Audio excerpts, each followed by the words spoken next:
to the Marshall Health Network Arena for day one of the State Wrestling Championship. Kicking it off with Williamstown. That's Aiden Meeks getting the pin on Braden Sweeney in the 106 weight class. And we'll stick with the same class and school. This is Dutch Sandy with another pin, this one on Dominic Harper. Yellow Jackets off to a great start here. Next up is last year's state champion Stephen Myers of Parkersburg with great position on the ground. He gets the early pin for the Big Reds. And another PHS wrestler, Dominic Way. He's going to contort his body and get the pin here on Bridgeport's Caleb Ice. And then we'll catch up with Parkersburg South now, Asa Yost.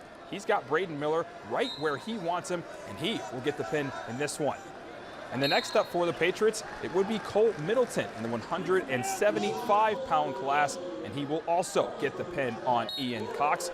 Great performance so far here for South.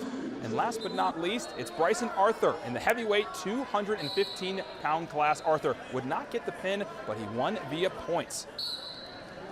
And taking a look at who is advancing to the quarterfinals in Class AAA, Parkersburg South has 7 wrestlers moving on in Colton Hill, Aiden King, Reese Kelly, Asa Yost, Cole Middleton, Bryson Arthur, and Logan Middleton. Parkersburg gets 9 wrestlers heading to the next round with Seth Drennan, Austin Carotis, Colston Skeen, Stephen Myers, Dominic Way, Caden McDonald, Lars Cooper, Siler Marks, and Jesse Showalter all advancing to tomorrow.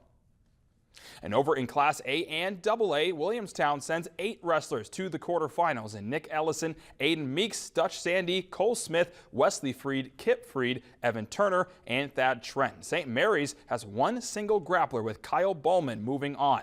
The quarterfinals begin tomorrow starting at 11:30 a.m. with the semifinals to follow at 7:30 p.m.